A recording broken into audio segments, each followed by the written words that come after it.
દોસ્તો, વડાપ્રધાન નરેન્દ્ર મોદીનો રહસ્યમય અને સનસનાટી ભર્યો ઘટસ્ફોટ સામે આવ્યો છે. જી હા દોસ્તો, નરેન્દ્ર મોદીએ જાહેર સભામાં એવું તે શું કહી દીધું કે આજે લોકો એની જ વાતો કરતા થાકતા નથી.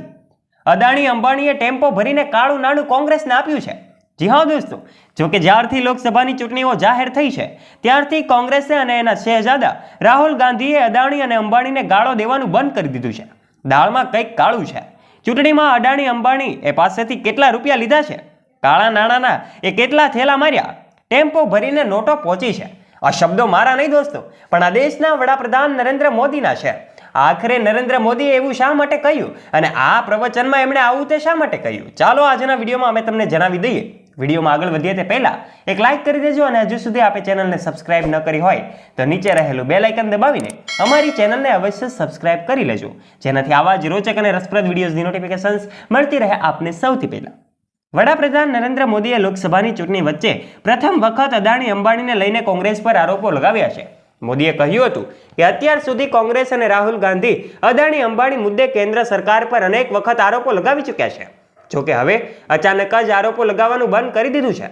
કોંગ્રેસે લોકો વચ્ચે સ્પષ્ટતા કરવી જોઈએ કે છેલ્લા 5 વર્ષથી રાહુલ ગાંધી અદાણી અંબાણીને લઈને સરકાર પર આરોપો લગાવતા હતા, ગાળો આપતા હતા, પણ હવે કેમ ચૂપ છે? શું અદાણી અંબાણી સાથે રાહુલ ગાંધી અને કોંગ્રેસે ડીલ કરી છે, ટેમ્પો ભરીને કાળું નાણું આપ્યું છે? મોદીએ આવું જ કંઈક કીધું છે.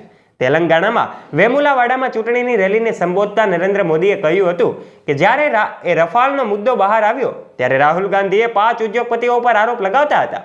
બાદમાં અદાણી અને અંબાણી પર પણ આરોપ લગાવ્યા હતા. જોકે જ્યારથી લોકસભાની ચૂંટણીઓ જાહેર થઈ છે ત્યારથી કોંગ્રેસ અને તેના રાહુલ ગાંધીએ અદાણી અને અંબાણીને ગાળો આપવાનું બંધ કરી દીધું છે. રાહુલ ગાંધી સહિતના કોંગ્રેસના નેતાઓએ અદાણી વડાપ્રધાન નરેન્દ્ર મોદી વચ્ચે મિત્રતા હોવાના અનેક આરોપો લગાવ્યા હતા. આ મુદ્દો સંસદમાં પણ ઉઠાવવામાં આવી રહ્યો હતો. જોકે લોકસભાની ચૂંટણીમાં પ્રથમ વખત વડાપ્રધાન નરેન્દ્ર મોદીએ આરોપ લગાવ્યો હતો કે કોંગ્રેસ ટેમ્પો ભરીને અદાણી અંબાણી પાસેથી રૂપિયા લે છે. સાથે સવાલ કર્યો હતો કે અચાનક જ કોંગ્રેસ આ બંને ઉદ્યોગપતિઓ પર આરોપ લગાવવાનું બંધ કેમ કરી દીધું? શું કોઈ ડીલ થઈ છે? કોંગ્રેસ દેશના તેનો જવાબ આપવો પડશે અને કોંગ્રેસના શહેજાદા દિવસ રાત એક જ માળા જપતા હતા. 5 ઉદ્યોગપતિ અને અદાણી અંબાણી પણ હવે ચૂપ થઈ ગયા છે. આ સાથે જ મોદીએ દાવો કર્યો હતો કે 3 તબક્કાના મતદાનમાં જ કોંગ્રેસનો ફ્યુઝ ઉડી ગયો છે. કોંગ્રેસ દેશની ક્ષમતાઓને બરબાદ કરી રહી છે. કૃષિ અને ટેક્સટાઇલ વર્ષોથી દેશની તાકાત રહી છે, જોકે કોંગ્રેસ તેને બરબાદ કરી દીધી છે.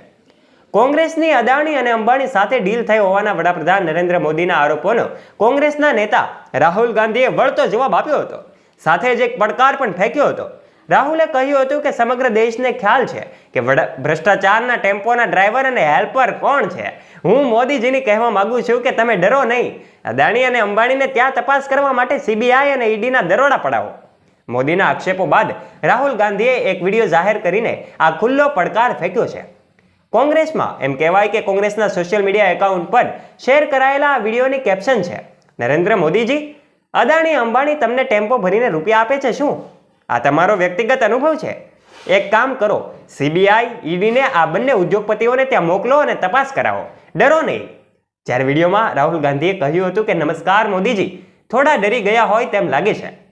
રાહુલ ગાંધીએ કહ્યું હતું કે સામાન્ય રીતે તો તમે બંધ બારણે જ અદાણી અને અંબાણી અંગે વાત કરો છો, પણ પ્રથમ વખત તમે જાહેરમાં બંને ઉદ્યોગપતિના નામનો ઉલ્લેખ કર્યો છે.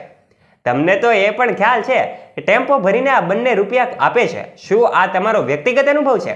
આ સાથે જ રાહુલ ગાંધીએ કહ્યું હતું કે જેટલા રૂપિયા મોદીજીએ આમને આપ્યા છે તેટલા જ રૂપિયા અમે હિન્દુસ્તાનના ગરીબ લોકોને આપવા જઈ રહ્યા છીએ. જ્યારે કોંગ્રેસના નેતા પવન ખેરાએ કહ્યું હતું કે 3 એપ્રિલથી અત્યાર સુધીમાં રાહુલ ગાંધી 102 વખત ગૌતમ અદાણી અને 20 વખત મુકેશ અંબાણીનું નામ લઈ ચૂક્યા છે. ત્યારે મોદીજીના આ નિવેદન બાદ કોંગ્રેસે તેનો ભરપૂર વિરોધ કર્યો છે. તો દોસ્તો, મોદીજીના આવા નિવેદન બાદ સમગ્ર મામલો ખળભળી ઉઠ્યો છે. ત્યારે કોંગ્રેસ પણ ચર્ચામાં આવી રહી છે. શું ખરેખર મોદીજીની આ વાતો સત્ય છે કે પછી એક હાસ્ય છે? આ બાબતનો અંદાજો તમે ચોક્કસથી લગાવી શકો છો. માટે આ વિડીયો વિશે આપનું મંતવ્ય શું કહેવું છે? આપનો મત પણ કોમેન્ટ બોક્સમાં કોમેન્ટ કરીને અમને જરૂરથી જણાવજો.